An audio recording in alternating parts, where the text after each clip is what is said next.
नमस्कार, सुप्रभात। आप देख रहे हैं खबर दिल्ली और समय हो चला है दिल्ली की 25 बड़ी खबरों को जानने का। इससे पहले यदि आप वीडियो को लाइक नहीं किए हैं तो लाइक कर दीजिए और चैनल को सब्सक्राइब कर लीजिए। तो आइए एक नजर डालते हैं 25 बड़ी खबरों पर फटाफट अंदाज में। दिल्ली यूनिवर्सिटी में लहराए एबीपी का परचम, 3 पदों पर क्या कब्जा, एनएसयूआई के पाले में 1 सीट। जी, दिल्ली यूनिवर्सिटी छात्र संघ चुनाव में अखिल भारतीय विद्यार्थी परिषद का जलवा रहा। 4 पदों में से एबीपी ने 3 पदों पर शानदार जीत दर्ज की। एबीपी अध्यक्ष, सचिव और संयुक्त सचिव पद के लिए शुरुआत से ही लीड बनाकर रखी थी। वहीं एनएसयूआई के राहुल झासला ने अकेले जीत दर्ज की। राहुल ने उपाध्यक्ष पद पर शानदार जीत हासिल की है। अध्यक्ष पद पर आर्यन मान ने 28,841 वोट पाकर एनएसयूआई की जोसलिन नंदिता को भारी मतों से हराया। दिल्ली सीएम रेखा गुप्ता ने 3 शैक्षणिक पाठ्यक्रमों का किया शुभ आरंभ, जाने क्या है नए पाठ्यक्रम में। दिल्ली की मुख्यमंत्री रेखा गुप्ता ने गुरुवार को 3 नए शैक्षणिक पाठ्यक्रमों की नींव उन्नव उद्यम और उद्यमिता विकास योजना, जीवन का विज्ञान तथा राष्ट्रीय नीति का औपचारिक शुभ आरंभ किया। मुख्यमंत्री ने कहा कि यह कार्यक्रम शिक्षा के क्षेत्र में एक क्रांतिकारी कदम है, जो छात्रों को न केवल शैक्षणिक ज्ञान प्रदान करेगा बल्कि उन्हें जीवन कौशल, उद्यमिता, भावनात्मक बुद्धिमत्ता और जिम्मेदार नागरिकता के साथ सशक्त बनाएगा। भारत मंडपम में आयोजित इस कार्यक्रम में दिल्ली के शिक्षा मंत्री आशीष सूद, संबंधित विभाग के वरिष्ठ अधिकारी और अन्य गणमान्य मौजूद रहे। ईवीएम को लेकर मचा बवाल। दिल्ली विश्वविद्यालय छात्र संघ यानी कि डूसू चुनाव में किरोड़ी मल कॉलेज और हंसराज कॉलेज में ईवीएम पर नीली स्याही लगने से एनएसयूआई ने हंगामा किया। एनएसयूआई ने लोकतांत्रिक प्रक्रिया को प्रभावित करने का आरोप लगाते हुए वोट चोरी की आशंका जताई। विरोध के बाद कॉलेजों ने ईवीएम बदली और स्याही को हटाया। डूसू चुनाव आयोग ने इसे छात्र की लापरवाही बताया। डूसू चुनाव में 2 कॉलेजों में ईवीएम पर नीली स्याही लगी होने से हंगामा मच गया। National student union of India यानी कि एनएसयूआई ने लोकतांत्रिक प्रक्रिया को प्रभावित करने के आरोप लगाए। उन्होंने वोट चोरी तक की बात कह डाली। नोएडा एयरपोर्ट का पीएम मोदी करेंगे उद्घाटन, पश्चिमी यूपी को मिलेगी नई उड़ान, जनसभा को भी करेंगे संबोधित। प्रधानमंत्री मोदी 30 अक्टूबर को नोएडा इंटरनेशनल एयरपोर्ट का उद्घाटन करेंगे, जिससे पश्चिमी यूपी के विकास को गति मिलेगी। 29,500 करोड़ की इस परियोजना से लाखों लोगों को रोजगार मिलेगा। पहले चरण में 1 करोड़ 2 लाख यात्रियों की क्षमता होगी, जो 2040 तक 7 करोड़ तक पहुंच जाएगी। सरकार इस परियोजना को बिहार चुनाव से पहले विकास के मॉडल के रूप में पेश कर रही है। गैंगस्टर के खिलाफ दिल्ली पुलिस का बड़ा एक्शन, 58 ठिकानों पर मारी रेड, दर्जनों आरोपियों को पकड़ा।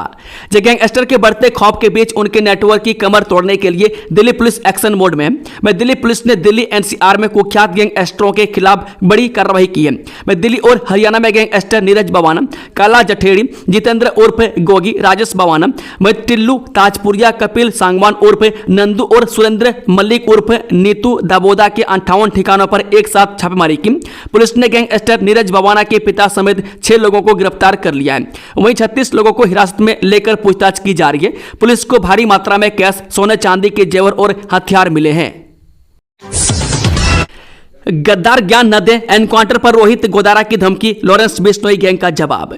अभिनेत्री दिशा पाटनी के घर गोलीबारी के 2 आरोपी शूटर्स के पुलिस एनकाउंटर में मारे जाने के बाद रोहित गोदारा और लॉरेंस बिश्नोई गैंग में तनातनी बढ़ गई है। दोनों गैंग ने खुद को धर्म की लड़ाई का योद्धा बताते हुए एक दूसरे को धमकी दी है। रोहित गोदारा गैंग की ओर से गुरुवार को दी गई धमकी के बाद अब लॉरेंस बिश्नोई गैंग से जवाब दिया गया है। दिल्ली यूनिवर्सिटी छात्र संघ चुनाव में एबीवीपी की हैट्रिक, 4 में से 3 सीटों पर कब्जा, शाह ने दी बधाई। दिल्ली यूनिवर्सिटी चुनाव 2025 में अखिल भारतीय विद्यार्थी परिषद ने बाजी मार ली है। डूसू चुनाव की 4 में से 3 सीटों पर एबीवीपी ने बड़ी जीत दर्ज की है। इसके साथ ही केंद्रीय पैनल की तस्वीर भी साफ हो गई है। एबीवीपी ने 4 में से 3 पदों पर जीत दर्ज कर ली है। एनएसयूआई के खाते में सिर्फ 1 पद आया। अध्यक्ष पद पर एबीवीपी के आर्यन मान जीते हैं। उपाध्यक्ष पद एनएसयूआई के राहुल झासला ने जीता है। सचिव पद पर एबीवीपी के कुणाल चौधरी, संयुक्त सचिव पद पर भी एबीवीपी की दीपिका झा ने जीत दर्ज की है।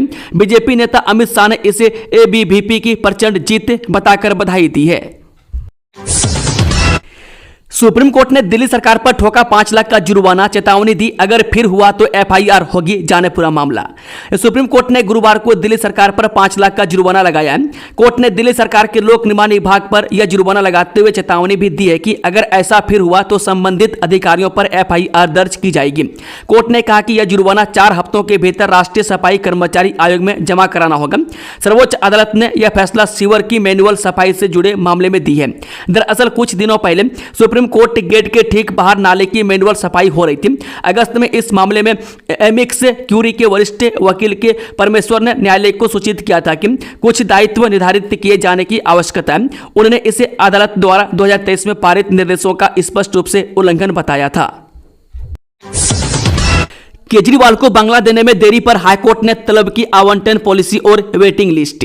दिल्ली हाईकोर्ट ने आम आदमी पार्टी के प्रमुख और पूर्व मुख्यमंत्री अरविंद केजरीवाल को सरकारी आवास आवंटित न करने के मामले में गुरुवार को केंद्र सरकार को फटकार लगाई। अदालत ने कहा कि केंद्र का रवैया सबके लिए एक जैसा होना चाहिए। जस्टिस सचिन दत्ता ने सुनवाई के दौरान कहा कि आवास का आवंटन एक पारदर्शी प्रणाली के तहत होना चाहिए। कौन है डूसू के नए अध्यक्ष आर्यन मान, फैमिली की नेटवर्थ ने उड़ाए हर किसी के होश, जानिए सब कुछ। दिल्ली विश्वविद्यालय छात्र संघ यानी कि डूसू चुनाव 2025 में एबीवीपी ने अध्यक्ष समेत 3 पदों पर जीत हासिल की है। अध्यक्ष पद पर एबीवीपी के आर्यन मान ने एनएसयूआई की उम्मीदवार को हराया।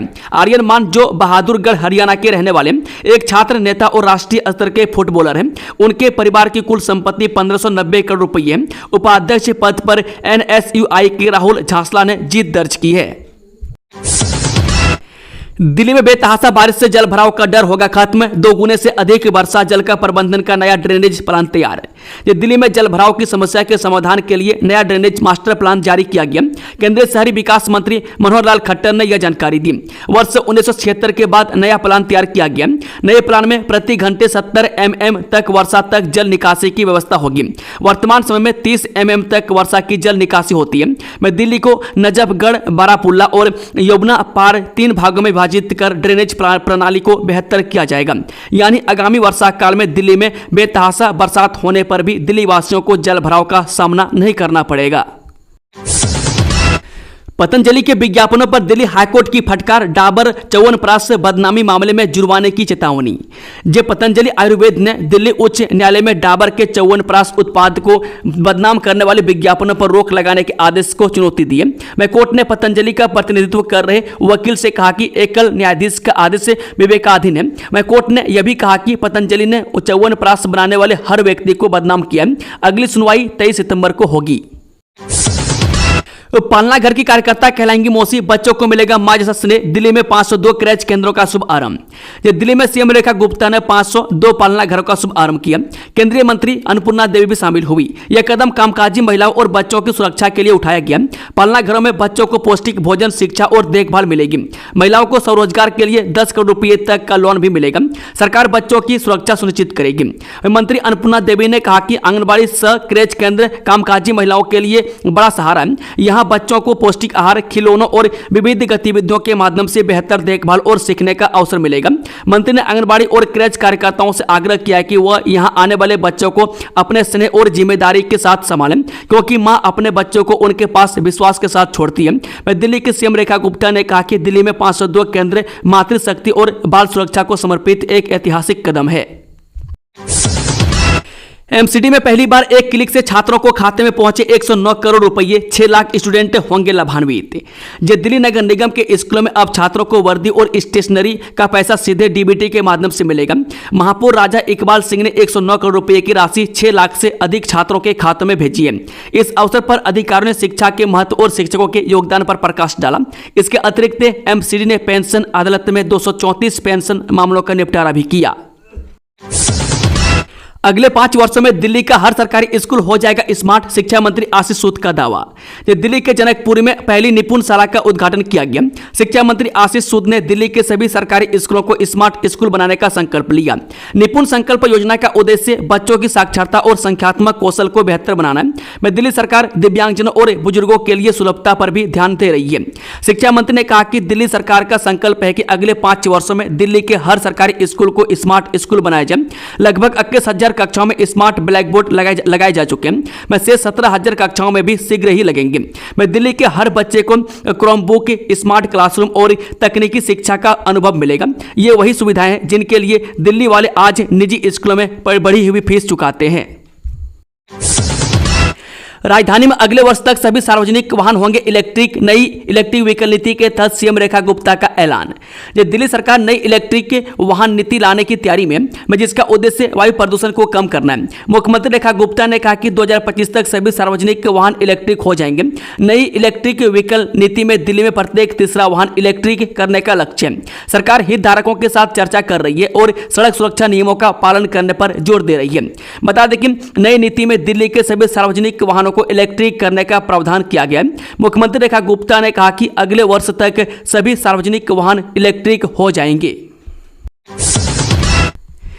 शुरू हुआ गोल मार्केट संग्रहालय के सबवे का काम 4 माह में होगा पूरा। दिव्यांगों के लिए लिफ्ट की सुविधा होगी।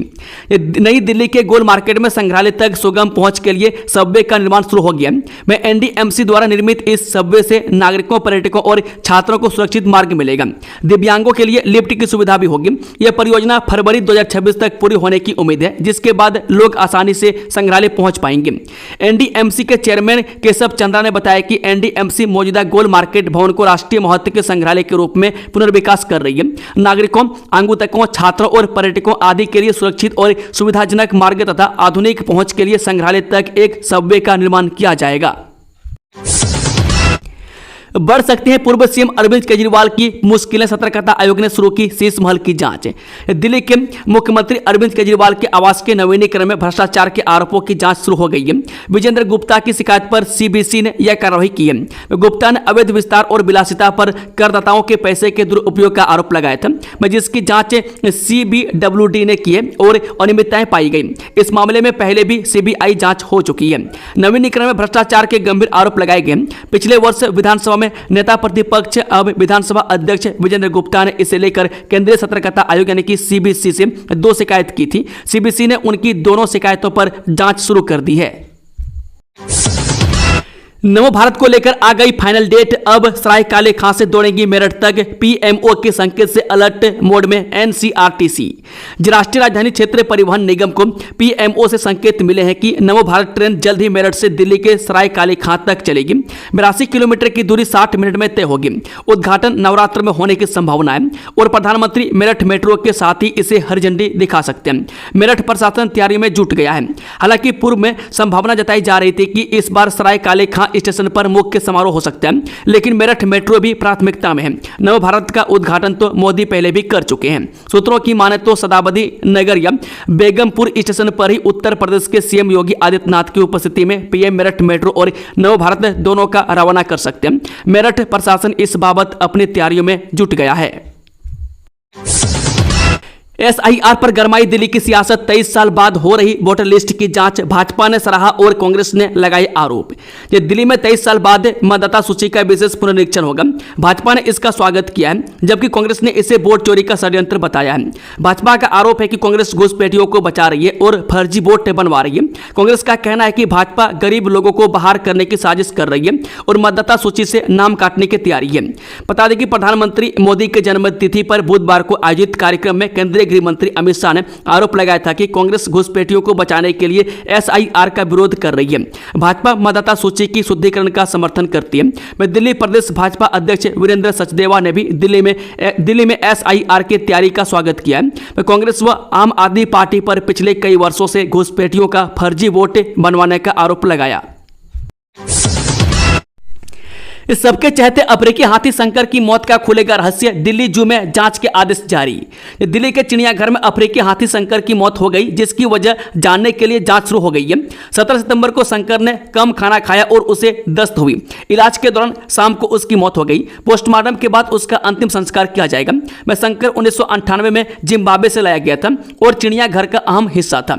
आपात उपचार के दौरान रात 8 बजे उसकी मौत हो गई। अधिकारियों ने बताया कि 16 सितंबर तक शंकर पूरी तरह सामान्य था और किसी तरह की बीमारी या असामान्य व्यवहार की रिपोर्ट नहीं थी। दिल्ली के लेबर फोर्स में महिलाओं की भागीदारी बढ़ी, लेकिन क्या कहती है? दिल्ली सरकार की एक रिपोर्ट बताती है कि राष्ट्रीय राजधानी के श्रम बल यानी कि लेबर फोर्स में महिला श्रमिकों का अनुपात बढ़ा है, लेकिन पिछले कुछ वर्षों में कुछ उतार चढ़ाव के बावजूद उनकी मजदूरी पुरुष श्रमिकों की तुलना में कम बनी हुई है। आर्थिक एवं सांख्यिकी निदेशालय द्वारा हाल ही में जारी दिल्ली राज्य ढांचा संकेतक रिपोर्ट से पता चलता है कि 2017-18 में महिला और पुरुष श्रम बल भागीदारी दर का अनुपात 0.19 था। यह आंकड़ा 2023-24 में बढ़कर 0.28 हो जाएगा। दिल्ली पुलिस ने मुठभेड़ के बाद हिस्ट्री सीटर गुड्डू को क्या गिरफ्तार, दुष्कर्म मामले था वांछित। जी हां, दिल्ली पुलिस ने मुठभेड़ में एक कुख्यात अपराधी को गिरफ्तार किया है। गिरफ्तार अपराधी की पहचान गुड्डू के रूप में हुई है। वह शालीमार बाग बलात्कार मामले में वांछित था। उसके खिलाफ कई मामले दर्ज हैं। जानकारी के मुताबिक 18 सितंबर को पुलिस को गुड्डू के बारे में सूचना मिली थी, जिसके बाद दिल्ली पुलिस की स्पेशल टास्क फोर्स ने रात लगभग 1 बजे मुन्नक नहर के किनारे कूड़ा खड्डा AU ब्लॉक के पास जाल बिछाया। इस दौरान वहां से एक संदिग्ध शख्स आते हुए देखा गया। मुखबिर द्वारा गुड्डू के रूप में पहचाने जाने पर पुलिस ने उसे आत्मसमर्पण करने को कहा, लेकिन आरोपी ने भागने की कोशिश की। उसने एक देसी पिस्तौल निकाली और जान से मारने की नीयत से गोली चला दी, जो एक पुलिसकर्मी की बुलेट प्रूफ जैकेट में लगी। ऑपरेशन सिंदूर में भारत ने पाकिस्तान के आतंकी कैंप को किया था ध्वस्त, लश्कर कमांडर का कबूलनामा। जब भारत ने ऑपरेशन सिंदूर के दौरान पाकिस्तान और पाकिस्तान के कब्जे वाले जम्मू कश्मीर यानी कि POK में आतंकी ठिकानों को ध्वस्त करने का दावा किया था, लेकिन पाकिस्तान लगातार इनकार करता रहा। अब लश्कर-ए-तैयबा के कमांडर कासिम का एक वीडियो सामने आया, जिसने भारत के दावे की पुष्टि कर दी है। वीडियो में कासिम पाकिस्तान के पंजाब प्रांत के मुरीद के स्थित मरकज तैयबा शिविर के मलबे के बीच खड़ा दिखाई देता है। वह स्वीकार करता है कि यहां मुजाहिदीन और तलाब सहित कई आतंकवादियों को प्रशिक्षण दिया गया था। कासिम ने माना कि शिविर तबाह हो चुका है, हालांकि उसने वहां फिर से प्रशिक्षण शिविर को खड़ा करने की कसम भी खाई है। कौन है राहुल झांसला जो बने डूसू के उपाध्यक्ष, ABP को दी करारी सशक्त। जो दिल्ली विश्वविद्यालय छात्र संघ यानी कि डूसू के उपाध्यक्ष national student union of India यानी कि NSUI के राहुल झांसला बन गए। उन्होंने अखिल भारतीय विद्यार्थी परिषद के गोविंद तंवर को हराया। उपाध्यक्ष पद के लिए राहुल का मुकाबला गोविंद तंवर और सोहन कुमार यानी कि ऐसा SFI के साथ था, लेकिन गोविंद तंवर को 8792 वोटों से हराकर चुनाव जीत लिया। राहुल को 29,339 वोट मिले और गोविंद तंवर को 20,547 वोट मिले। वह तीसरे नंबर पर सोहन कुमार रहे। अरुण जेटली से लेकर रेखा गुप्ता तक दिल्ली यूनिवर्सिटी से देश की संसद तक पहुंचे ये नेता। दिल्ली यूनिवर्सिटी राजनीतिक रंगमंच का भी मुख्य पटल है। कल डूसू चुनाव की वोट काउंटिंग हुई। 18 सितंबर को मतदान हुआ था। नतीजे भी घोषित हो गई है। ऐसे में हम आपको बताते हैं कि उन राष्ट्रीय नेताओं के बारे में जिन्होंने अपनी राजनीति का सफर दिल्ली यूनिवर्सिटी के गलियारों से किया था। कोई बना केंद्रीय मंत्री तो कोई बना मुख्यमंत्री। नवरात्रि से दिवाली तक दिल्ली में कब कब बंद रहेंगे स्कूल, आ गई छुट्टियों की पूरी लिस्ट। दशहरा, दिवाली और भाई दूज का त्यौहार हो और स्कूल की छुट्टियों का इंतजार न हो, ऐसा हो ही नहीं सकता। बच्चों से लेकर माता पिता तक हर कोई यह जानने को उत्सुक है कि इस बार दिल्ली में स्कूलों की छुट्टियां कब से शुरू हो रही है। यह समय सिर्फ पूजा पाठ का नहीं, बल्कि परिवार के साथ समय बिताने, घूमने और त्योहारों का भरपूर आनंद लेने का होता है। दिल्ली सरकार और निजी स्कूलों में अक्सर त्योहारों के आसपास छुट्टियां दी जाती हैं। इस साल नवरात्रि और दिवाली के बीच कुछ खास छुट्टियां पड़ रही हैं। हालांकि कई स्कूलों में इन छुट्टियों को मिलाकर एक लंबा ऑटम ब्रेक भी दिया जा सकता है, जिससे छात्रों को एक साथ कई दिनों की राहत मिल सकती है। दिल्ली वासियों की खुली किस्मत, हर माह मिलेंगे 2500 रुपये। रेखा गुप्ता का नया प्लान, कैसे करें आवेदन। दिल्ली में रहने वाले 50,000 वरिष्ठ नागरिकों के लिए खुशखबरी। प्रधानमंत्री मोदी के 75वें जन्मदिन यानी कि 17 सितंबर 2025 पर दिल्ली की रेखा गुप्ता सरकार ने वरिष्ठ नागरिक वित्तीय सहायता योजना का विस्तार किया। इस योजना के तहत 50,000 नए लाभार्थियों को मासिक पेंशन, 60 से 69 साल के बुजुर्गों को 2,000 रुपये और 70 साल से ऊपर वालों को 2500 रुपये हर महीने दी जाएगी। टोल मुक्त हो URT, कल खत्म होगा अल्टीमेटम, रविवार को चक्का जाम की चेतावनी। दिल्ली में UER2 से टोल हटाने की मांग तेज हो गई है। पालम 360 खाप ने चक्का जाम की चेतावनी दी है। सांसद योगेंद्र चांदोलिया और कमलजीत सहरावत ने केंद्रीय मंत्री से मुलाकात की, लेकिन ठोस आश्वासन नहीं मिला। खाप नेता सुरेंद्र सिंह सोलंकी ने कहा कि मौखिक आश्वासन स्वीकार नहीं है। 21 सितंबर को चक्का जाम की तैयारी है, जिसे कांग्रेस और आपका समर्थन है। इसके साथ ही जनप्रतिनिधियों के साथ साथ सत्ता पक्ष के लोग सक्रिय हो गए। 20 दिन के भीतर सांसद योगेंद्र चांदोलिया और कमलजीत सहरावत दोनों स्थानीय विधायकों के साथ बुधवार को केंद्रीय परिवहन एवं राजमार्ग राज्य मंत्री हर्ष मल्होत्रा से मिले और टोल को लेकर चर्चा की। दोस्तों, खबरों का सिलसिला समाप्त होता है। अगर जानकारी पसंद आई तो वीडियो को लाइक, शेयर, चैनल को सब्सक्राइब जरूर से जरूर कर लें और कमेंट बॉक्स में अपना फीडबैक देना ना भूलें। Thank you, all the best, जय हिंद, वंदे मातरम।